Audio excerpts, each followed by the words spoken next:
Hey, this is Mike Harrison, and welcome to this edition of the Religion Hurts podcast. I'm happy to have you on here. I'm sitting in kind of a chair that rocks now, and it's distracting me because I'm wanting to rock in it, and so I'm gonna have to make a concerted effort not to do that. Just happy to have you on here today.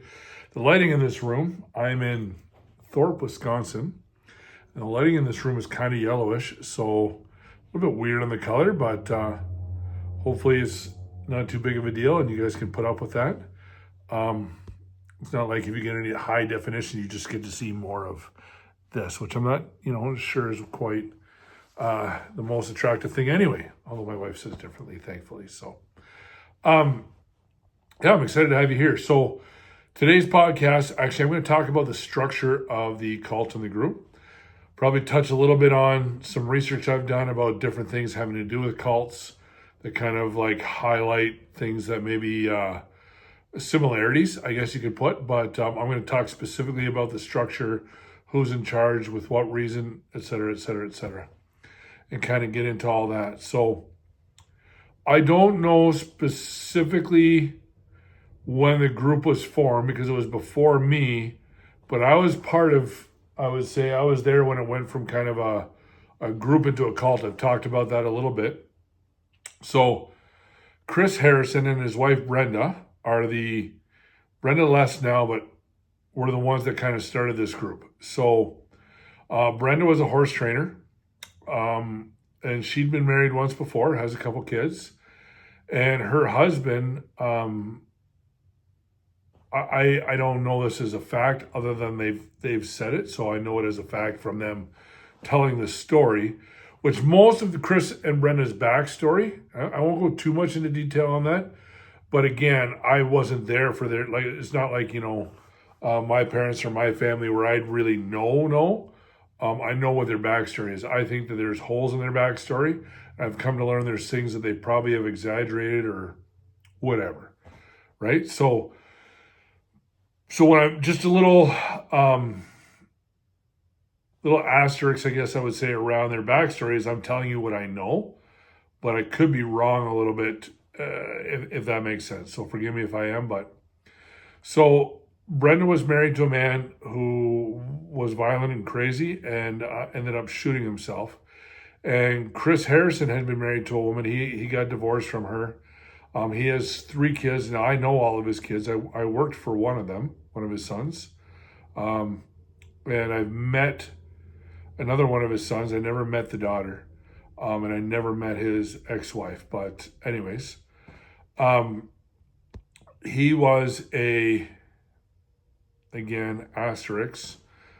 Chris Harrison was a millionaire.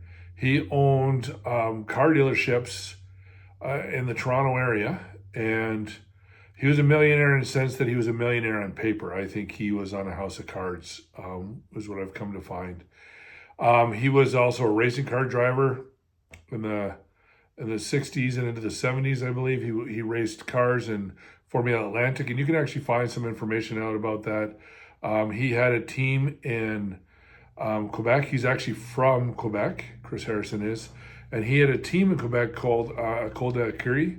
I probably butchered that, French phrase, but it was in Montreal, and he actually had, at one point, again, this I do know because I did some research, he had Gilles Villeneuve drive for him at least one year, and if you don't know who Gilles Villeneuve is, he was a famous Formula One race car driver who he got his start racing snowmobiles, was a champion snowmobile racer, then wanted to race cars, raced for Chris Harrison, I think maybe a couple others, and then he went overseas, got hired by Ferrari, and actually raced Formula One for Ferrari, and where he's considered one of the best race car drivers to ever live. He never won a championship. He got pretty close, but he died young in a car accident while racing. And so it was kind of his claim to fame was being a millionaire and those things. And this is, when I said I give a little bit of cult factuals or informationals, however you want to put it. One of the things that cult leaders will do is they establish a backstory that gives them credibility. It could be a real backstory. It could be an exaggerated backstory, but they'll set up a backstory that gives credibility. One of my biggest frustrations actually with church as a whole is a lot of churches will give more credence to people with money. Like if a person's a millionaire or has a lot of money, they're automatically deemed as successful in all these things. And so, which there's truth in the world's eyes. It's not wrong. Millionaire has had success in business or wherever he's, applied himself, especially a self-made one. And so there's truth to it.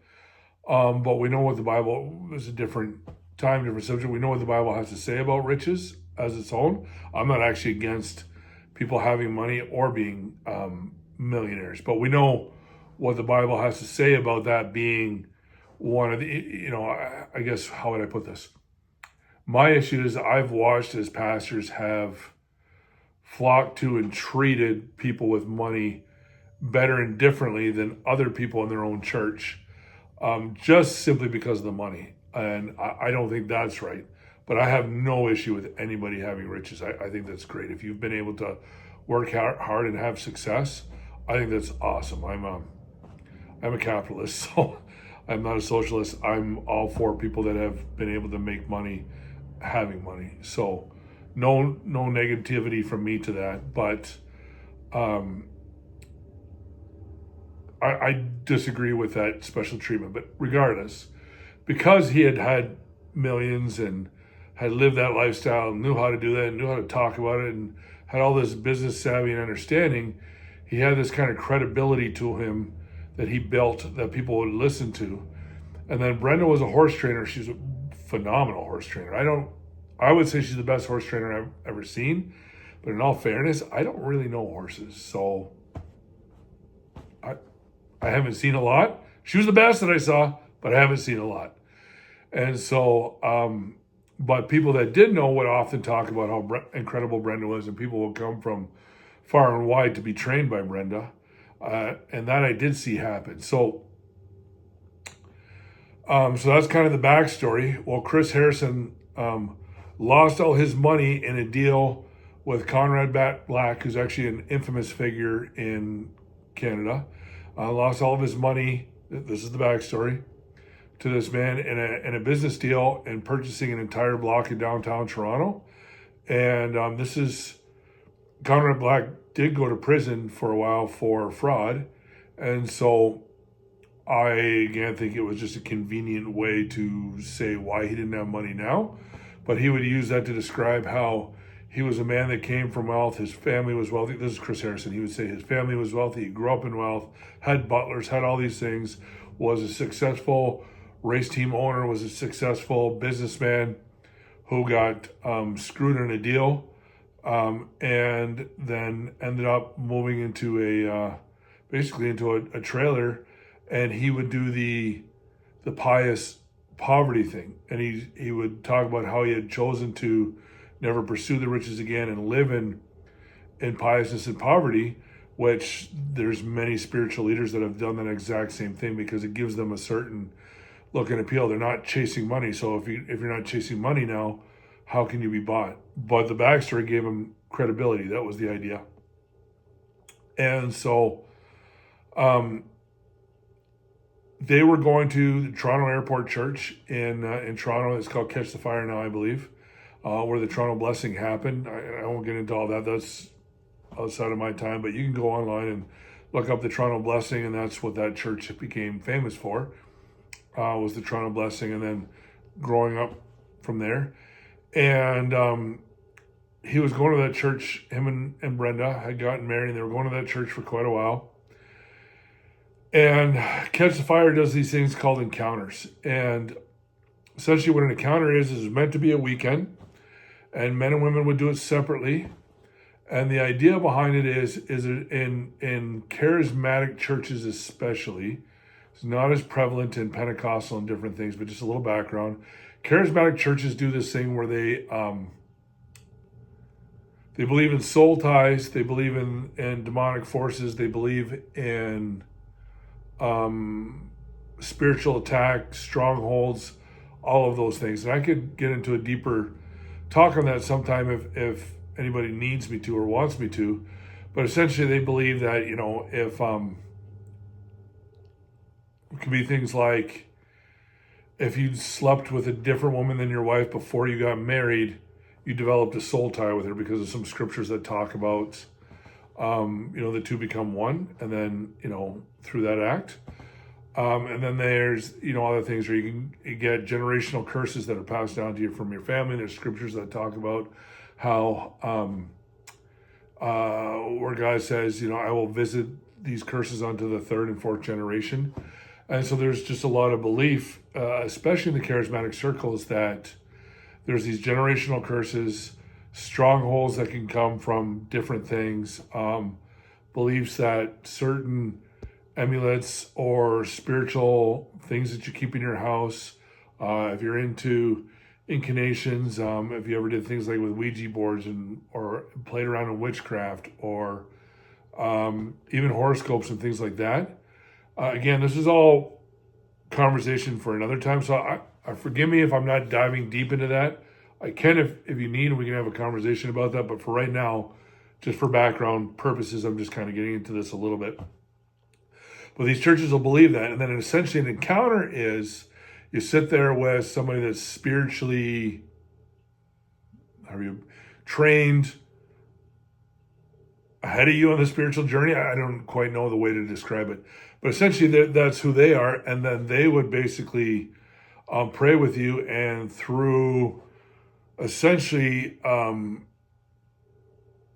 through the guidance of the Holy Spirit, to be the best way to put it, either you or they would recognize there's this curse in your life, or there's this stronghold, or there's this soul tie, or there's this thing, which would then be prayed to be broken or off of you. And that's the idea behind what the encounters would be from Catch the Fire. So men would go for a weekend somewhere, women would go for a weekend somewhere. And they also did it where certain people who were trained up in doing these encounters, and they had to go through a class at Catch the Fire to be trained and to do this, and they had to go through their own encounters, and then be kind of certified by the church to do it. They could also do one-on-one, where a man would sit with a man, or maybe two men sit with one man and two women with one. They never did, cross men and women in it, as far as I know. And so Chris and Brenna got trained into doing these encounters. There was also a claim made that Brenda had prayed for somebody, and this was known around the Catch the Fire circle and a bunch of other kind of charismatic churches in the area, that Brenda had prayed for somebody that was going to die who lived. And there's a belief in that world where, Jesus prayed for Lazarus who had died to come back to life, that Christians can also pray for the dead to come back to life. And so this was, I would say it was known amongst that circle of Christians. I'm saying this is the backstory as to what was talked about, but it was talked about and known that Brenda had prayed for somebody that was going to die who then lived. And so she had this reputation as this person who could do these things and that had spiritual authority. Again, that's another thing in those kind of more extreme Christian circles. I say extreme as in just meaning towards that charismatic side, like that extremeness. I'm not, again, at this moment, we're not getting into all that stuff. I'm just talking about this for this purpose. That as you progress as a Christian and as you are anointed and empowered and et cetera, that you then have this authority in the spiritual realm to do things that are that other Christians aren't empowered with. And that's a huge part of the way the group worked, actually, is that there wasn't like a specific, like Scientology has this, as you go through different levels, those levels allow you to be able to do certain things. was never like clearly stated there's this level. Okay, now Mike, you're a level 3, or now you're a level 4. Like there was nothing like that, but there was always a clear cut hierarchy of order, and certain people had beliefs that they could do certain things based on what Chris Harrison would tell them that God had empowered them with, and you either had it or you didn't have it. It was either believed that you had it or didn't have it. And so that was something that was just talked about a lot in that group, but it is kind of normal in charismatic circles that people would have that belief. So for example, if you're a believer in Benny Hinn and the anointing that's on Benny Hinn, then you would believe that Benny Hinn has this ability to go and pray for the sick, that he's anointed to pray for the sick, and that when he prays for them, they get healed. Whereas maybe a local Lutheran pastor doesn't have that. That's how the charismatic church believes. I've seen a lot of stuff when I was in Africa, a lot of stuff, a lot of miraculous stuff, a lot of wild stuff. And we'll save all that for another conversation. But I actually don't believe in that kind of that. I believe that there's one God, and I believe that we all we're all filled with the Spirit. We're all, when you accept Christ, that this is, how would you put it? I believe it's available to every Christian. Whatever is available to one is available to all. That's essentially what I do believe. Now, there may be different levels of faith. And again, a whole nother conversation. But for right now's purpose, let's get back to kind of backstory. So there was these two people that one was a really good friend with my Uncle Hank. His name was Don Van Bodegum, Don and Lisa. They lived in Barrie, and Don, I believe, was a carpenter for a long time. And Chris and Brenda somehow were able to make a deal with somebody in Hockley Valley, Minnesota, which is known for really more wealthy people and ritzy farmland and stuff. And they were able to make a deal with a couple, Tim and Bonnie McDonald, to rent a barn from them on the property. And Brenda had some horses, and they could bring those horses there and keep them there in this barn. And then Chris and Brenda moved basically a camper trailer in there, and then lived in that camper trailer for years and years. And then raised their horses and did all that, and they just rented that from Tim and Bonnie. And Tim and Bonnie lived in the city, mostly in Toronto. And they had like a cabin up on the land, kind of off behind, that they come up sometimes on weekends, but for the most part, they weren't there. And Chris and Brenda could just they had certain pastures and things where they could put the horses. And I think they even took care of one or two from Tim and Bonnie as well. And then Brenda actually would train Bonnie. I think that's how she got to know the McLeods, and then, or McDonald's, sorry. How she got to know them. And then that's where they were able to make that connection to be able to live there. And so, essentially they just lived there for a long time. Well, Don Van Bodegum had gone from being a carpenter and had really wanted to grow and succeed in business. And Don, from being a carpenter, would do these things. He started day trading, he started doing all this stuff. And his part of the story is actually kind of short, but it is important. So Don worked his way into owning some mortgage companies and different things. Obviously, I'm skipping lots of information. But essentially, Don became wealthy in his own right, or at least appeared to be. And he owned a bunch of businesses and was a millionaire, or seemed to be. When I first got to really know Don, he had a massive, massive house north of Barrie, this big swimming pool in it, just everything, could live completely off the grid. But not everything with Don is what it seemed to be. And so Chris and Brenda had this belief that that God had given them, that I don't remember specifically where it came from, but they would call this thing the gift to Israel. And Chris and Brenda had this belief that they were going to raise up a team of endurance horses, And that for years in the World Equestrian Games, they have essentially their kind of like their Olympics where they do these long distance endurance races. You can do 25, 50, 75, and 100-mile races. And there's extremely hard to train horses for and to do. Um, it takes a lot of training. The horse has to be a fair bit older, it has to be closer to 8 years. Now, I'm not a horse guy, so some of you that are listening to this that know this stuff better than me, when I'm wrong on a detail, just give me a little grace because I'm not a horse guy. When I talk motorcycles, I'm your guy, but horses, not so much. I don't like to ride anything with that much of a brain. I'd rather just, anyways. So they had this belief that they were going to raise up a team of endurance riders that were going to be from Israel, and they're going to raise up the horses, train them because it takes years and years to train these horses, find people from Israel to ride these horses, and then put them into the World Equestrian Games. And when they won the World Equestrian Games, these people from Israel, in a world dominated by, this is how they would say it, in a world dominated by Arabs, it would put Israel back on the face of the map in a world where Israel hadn't been for many, like hundreds of years. And that would signal, signal the end times, would be the simplest way to put it.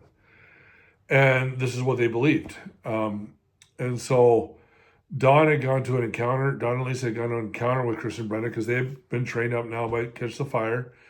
And they went to an encounter with them.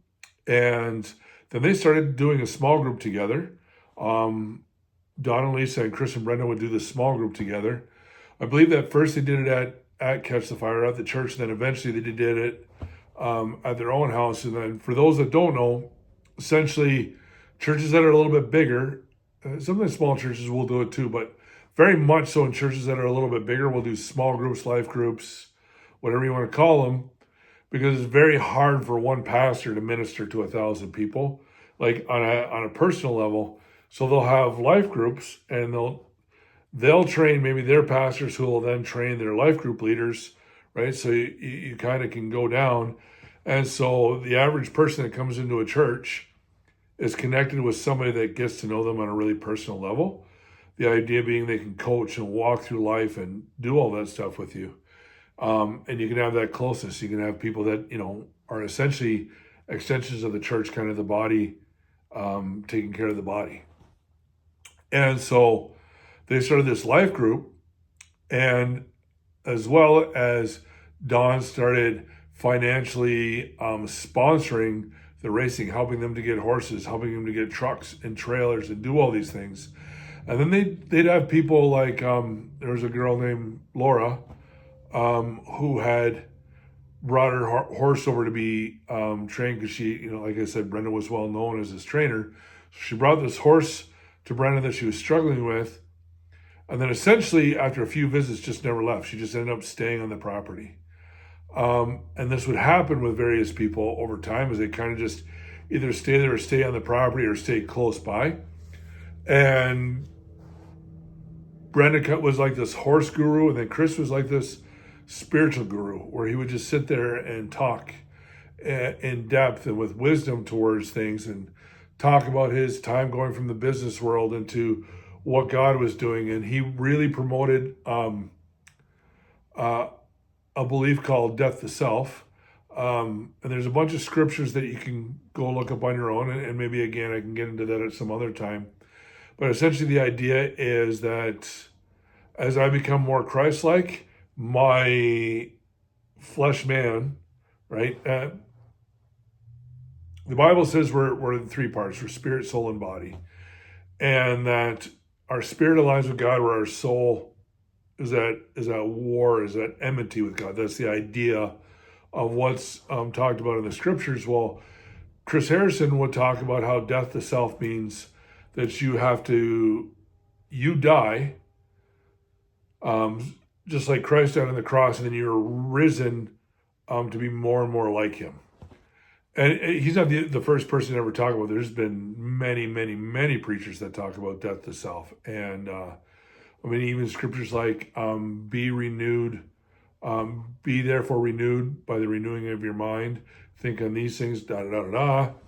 In Romans, where it talks about how to turn yourself away from the lusts of the world, lusts of the flesh, however you want to put it, and turn yourself and your eyes into the things of God. That essentially that's kind of like a death process, you know. The simple way would be to say we're maturing, right, in our walk, and we're maturing in our faith, and we're maturing in who we are. But that's what Chris Harrison would talk a lot about, is this death to self process. And in his view, he would preach how it's your action, it's your job to put yourself to death. Now, I know that, forgive me for the tricky words and sentences, because he's not talking about suicide. He's just talking about the process of doing things like, and this is what we would get taught in the group, is you would take a look at yourself and say, and there's things that everybody dislikes about themselves, right? So, for example, I'm somebody that struggles with anxiety. So I would struggle with anxiety, or wanting to please people, or wanting to have people like me. And the idea behind it is, okay, is that a godly characteristic? Well, God's not anxious, right? And the Bible says, be anxious for nothing, but make all your requests known to God, and then trust him. So then the idea behind it is, okay, well, I'm sitting here with anxiety. Well, that can't be God, and I'm wanting to be more like him, so I need to get rid of this anxiety. So essentially that would happen by exposing it, putting a voice to it, and then getting it prayed off of you so that anxiety was broken and can be pulled off of you. That's the idea behind it. That's what he would talk about. That's the death to self process that I'm talking about. That's what he would essentially preach. And then he would talk about how, because of that death to self process, he had no need for money anymore. He had no need for finer things. He could just live so simply in this little camper and just tend to horses all day, you know, eating food made over a fire, because he was so at peace, you know, kind of like, you know, how Gandhi has nothing, and these different people that have this great respect and following. That's what Chris Harrison would often talk about. Well, then he would do these, you know, the small group with Don and Lisa. And Don and Lisa would talk about how they started to listen to what Chris Harrison was preaching. And essentially because of that, they were becoming more and more and more wealthy all the time. This is the idea. Well, kind of one of the foundational moments of this group, because it was getting to be a big, small group for a while. So my brother and his wife had gone down and gone to an encounter. And then my uncle Hank and his wife and all their kids all went down and went to an encounter with Chris and Brenda. Then my brother Chris paid for everybody in our family to go down and have these encounters and meet Chris and Brenda and get to deal with all this stuff. And it seemed like a really, really good deal, because it was, you know, I had a lot of hurts from my childhood and from different things, and just this idea that I could get free of the pain and the weight of a lot of this stuff is super appealing, obviously. And so, and then, you know, you go to an encounter, and then you go to a small group, and you just get to experience all this stuff. And there was these claims of healing and all these different things going on. And some of the wild charismatic things, like being drunk in the spirit and all that stuff. They would talk a lot about that, and you'd see these things happen in these meetings. And then Chris Harrison one day says to those kind of close to him, because there's a few people now that had started going, they would go to the farm every day and kind of be around Chris and Brenda all the time. There's this small little core group that started to be there always. And he says to them one morning, there's something not right with Don and Lisa, and I'm going to confront them. And he did. And he confronted them and said, you guys are doing some things that are not right and aren't correct. And you're chasing money instead of the things of God. And he ended up being right. Don pulled all of his sponsorship away, took his trucks, trailers, and everything. Well, it turned out Don was stealing money from people, like stealing thousands upon thousands of dollars from people.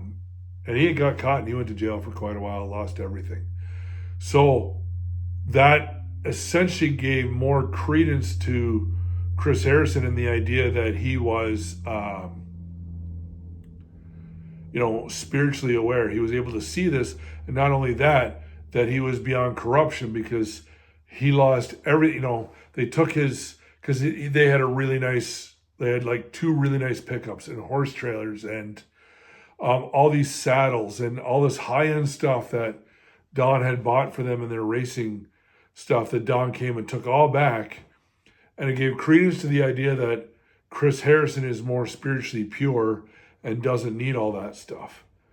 And it did create a split. And I'd say about a quarter of the people kind of supported Don, at least early on. And 3/4 actually supported Chris and Brenda.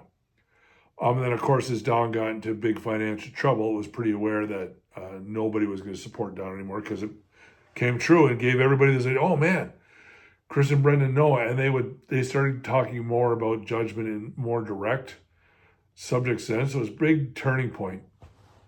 Well, then they also had a belief that after this gift to Israel was accomplished, that there'd be a major outpouring or revival on the whole country, and that there'd be massive stadium things that Chris and Brendan would walk into hospitals and see people healed, and like just walk to the hospital and people would just be healed, kind of like how when Jesus walked down the street and his shadow healed somebody. They started to talk about this, and again, this is over quite a period of time, right? That these things would grow and stuff, and so. They then went from that into, then they started doing a small group back at the church with that core group of people. That some people fell away from the small groups completely, but the ones that stayed with Chris and Brennan, they all started meeting at that church. And that's kind of right a little ways after that is when Christy and I got involved.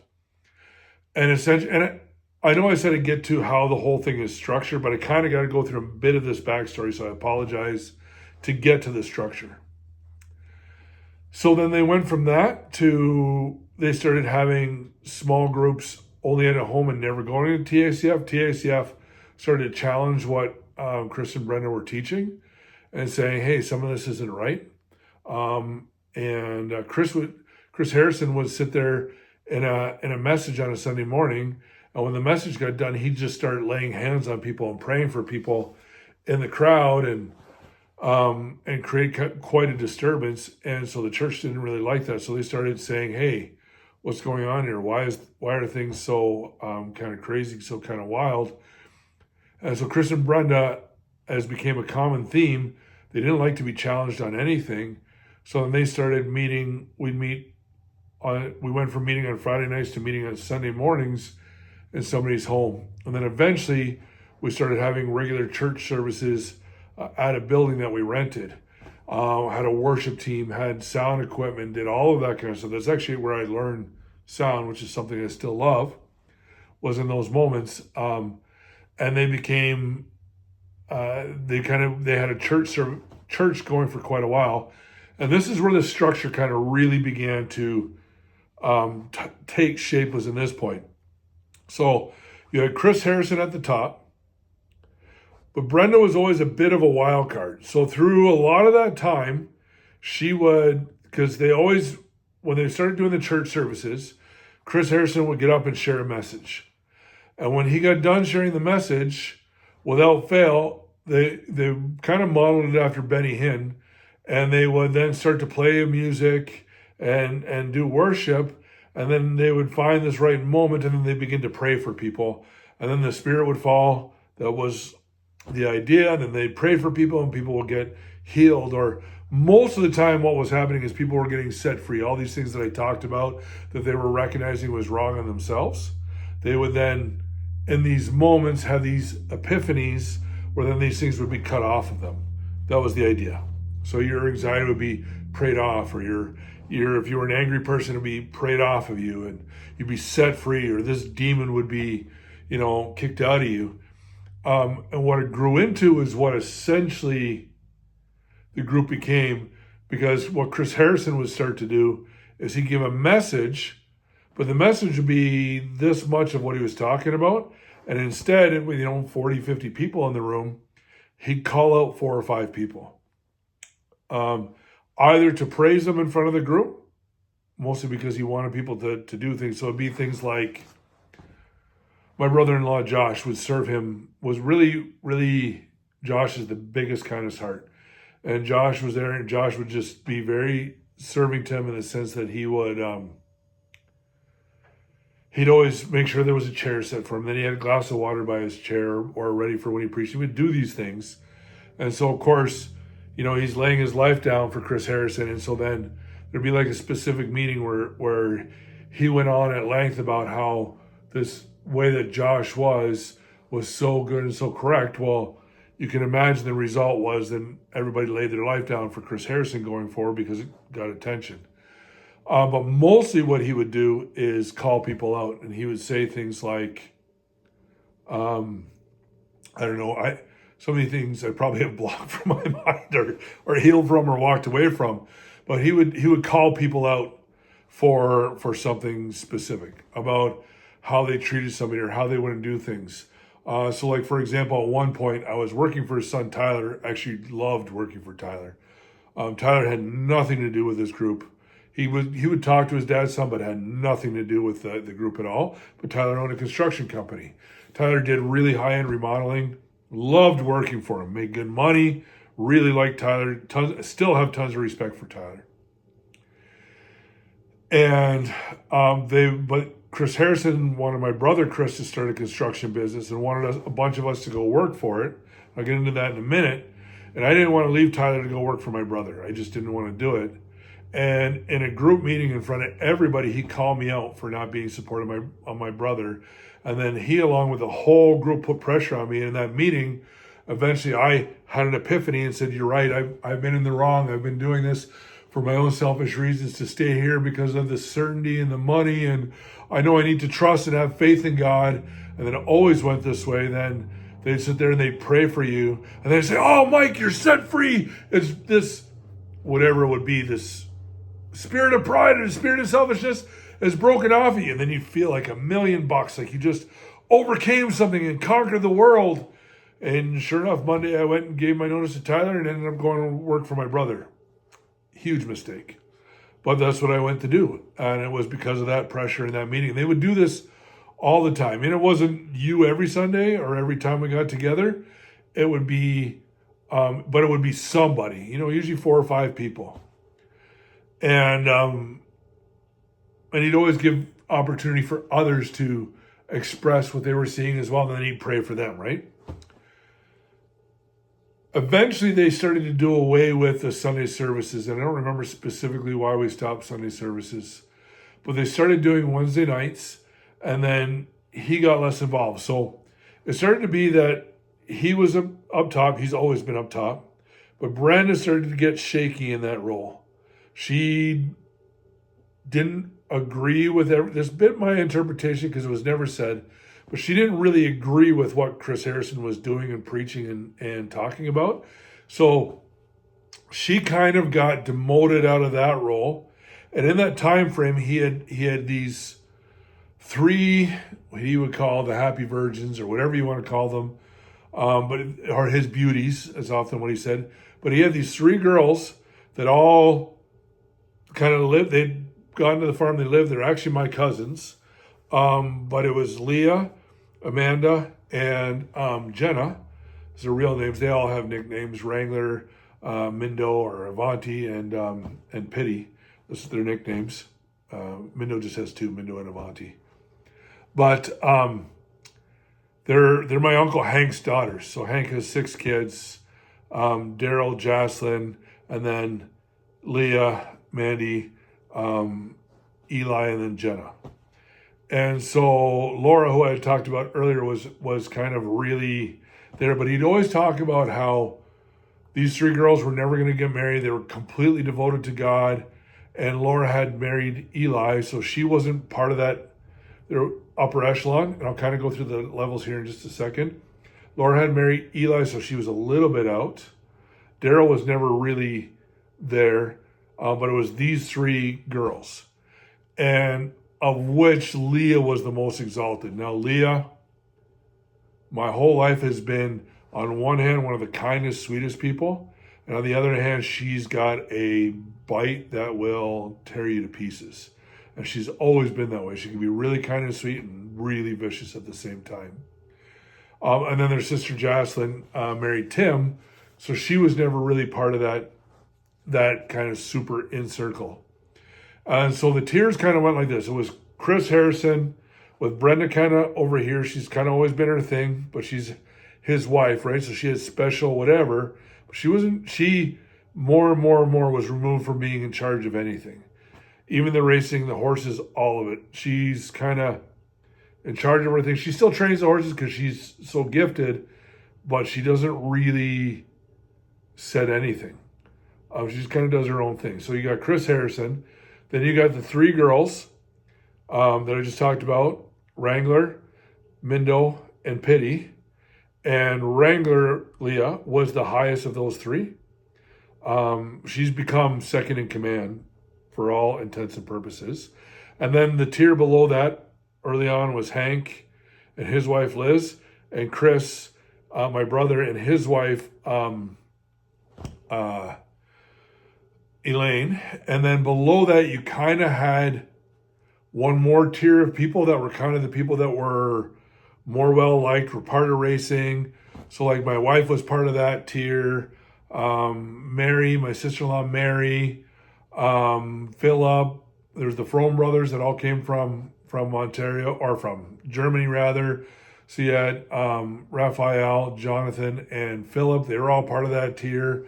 Nicole, Fiji. There's just a bunch of people. I'm not going to name them all, but they're all part of that tier. And then there was one more kind of tier below, which were the ones that were kind of always the black sheep.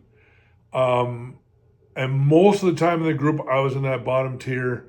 My friend Tim was often in that bottom tier. There'd be a few others. And people would kind of go up and down through tiers depending on where things were with different stuff. But nobody else ever entered that top tier where the three girls were. So yeah, the one tier down would be like Laura and Eli. Daryl early on were also kind of right in that next tier down. Like I said, Chris, Hank, Liz. Well, Hank eventually got all the way to the bottom, then got kicked out. And then they would take people and they would either, if you would refuse to completely yield, you just get pushed out of the group. He would always say, we'll never kick anybody out. They make it so miserable that we'd leave. But that was also a lie. They would kick people out. As I'm going to have Tim on here eventually, and Tim has been kicked out twice, which is crazy. My wife got kicked out eventually. But they had all these tiers. And all the men had jobs for the longest time. Most of the men had jobs.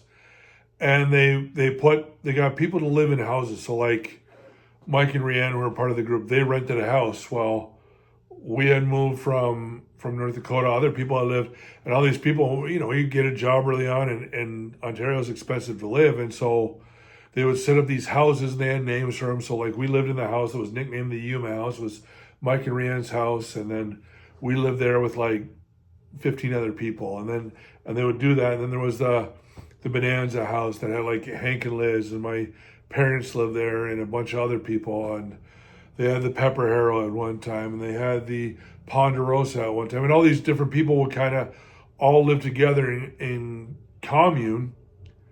And they did this. So now, then they got into, so people were working, they kind of paid for the houses, but eventually it would kind of fall apart because you just have so many people living under one roof and it wouldn't work so well. And when they eventually began to, they kept that model actually for quite a long time. Houses would change, people would change houses depending on where they didn't fit. Other people would leave the group, for example. Like Mike and Rianne got divorced, and so Rianne was out of the group, Mike stayed in, but they got rid of their house. And then Mike lived with me, and Chrissy had gotten a house closer to the farm, and then Mike had ended up moving in with us. Like, and people would move around like that. And then eventually, the model wasn't working so well. There wasn't enough money coming in to support the gift to Israel and everything. So Chris Harrison had this idea that they still use this model where somebody would start a business and that business would give 10% of its gross profits. Whatever they took in, they gave 10% as a tithe right away to Chris and those three girls. And so, which ended up being a disaster because the businesses couldn't survive doing that. And then he'd get a bunch of us to go and work for those businesses to get those businesses to make as much money as possible. But they would have a shelf life. Anywhere from a year to 5 years of business would last before it just imploded and they owed all kinds of money. And then that business would go out of business, and then those workers would end up going to work for somebody else. So my brother had a construction business. A bunch of us worked there.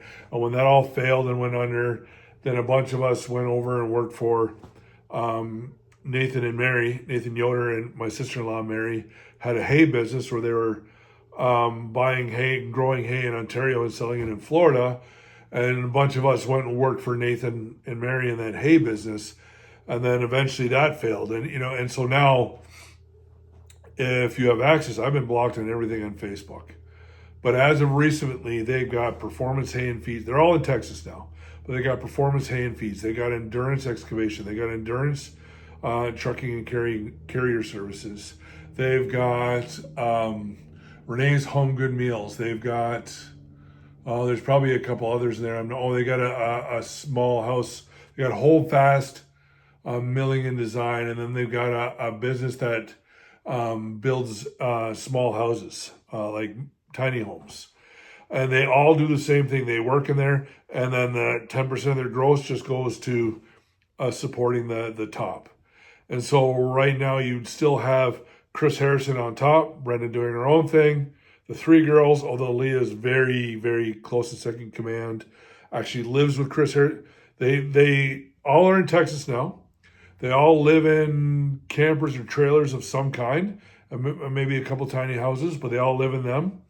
And Chris Harrison and Leah actually live in one and sleep in the same bed together. Supposedly not sexual, but he's mid-70s, so I don't know how he would be when Leah's in her 30s, so there's that. But he's top with Leah right there. Brenda sleeps in another bed in a different part of the camper. And then you got the other two girls that are basically like the lieutenants to Leah. Like where Chris Harrison would be the general, Leah would be the captain, and those two girls would be lieutenants. And then you have the main business owners, which would be Chris and Eli, own a trucking company. Then you got Hank, who owns an excavation company. You got Daryl, who owns the milling and design. And then you've got a couple women that work in it.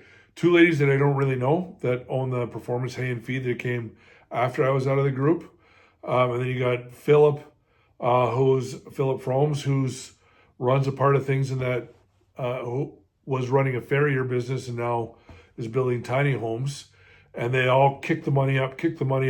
They've bought a 100-acre property in Texas where all these trailers are.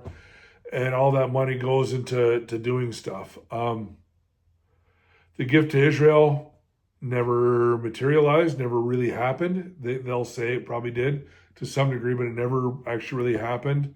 The outpouring of the Holy Spirit and the end time thing, Stadium Ministries, never happened. Most of all of it never happened. Now they just kind of live as their own cult on this property.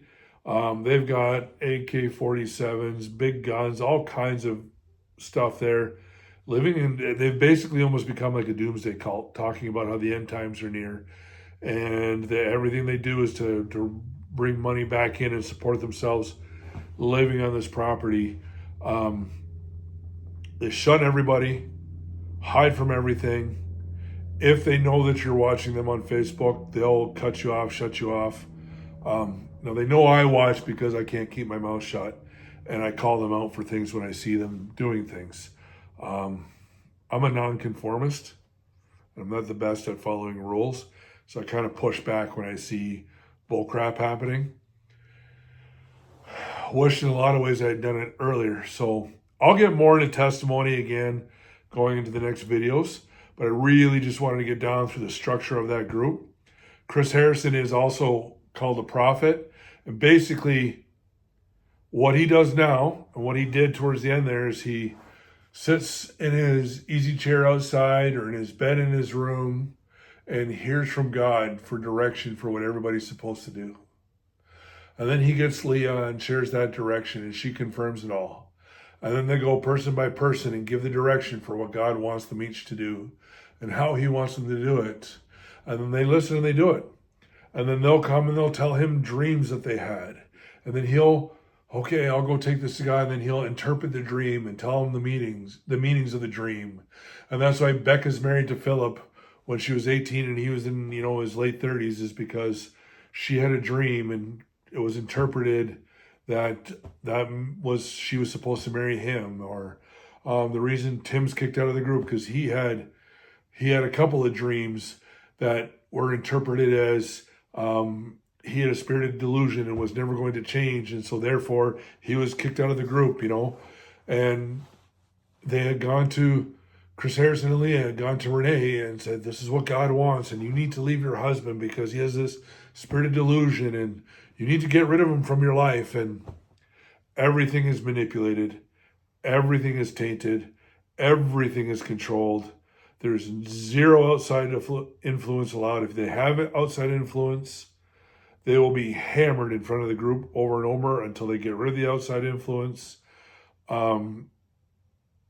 Whatever it takes to have them be separated, shut, and complied, subjected, controlled, however you want to put it, they will do all of that stuff to the nth degree. And it's just unbelievable the amount of control they have. And that's what Chris Harrison does. And then they still raise horses and train horses and have riding programs, and they use that to have some credibility in the world of horses, because a lot of horse people have money.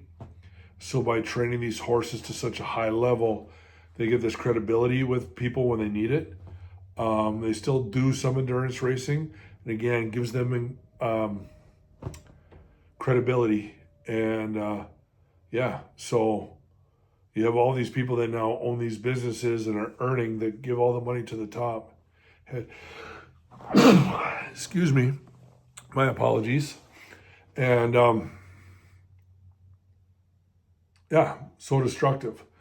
And they give all this money up to Chris Harrison, who does nothing for the money and just lives off of everything they've done. So now he owns this property, or him and we call them the Harrison sisters, but it's, they were JVDs. They were three, my cousins. And to some combination, him and those three girls own this property, and pretty crazy, pretty gross, pretty disgusting. But that's how the cult works. And because he's a prophet who hears from God, he is 100% in all of their minds, absolutely untouchable. And so nobody would ever, ever speak against him. I mean, if you're in that group for any length of time, you will kowtow and bend the knee in a hurry, because it got so ingrained, so forced, so hammered, you don't dare. Which is why I sometimes err on the side of opening my mouth more, just because I can't stand the idea of being subjugated that much anymore. So anyways, thank you for joining me on this episode. A lot of information, a lot of stuff. Again, I'm always open and willing to answer questions. Feel free to email me or just comment on this, and I'll be happy to talk to you. And I pray this all finds you well. Thank you again for joining. God bless. Have a great week.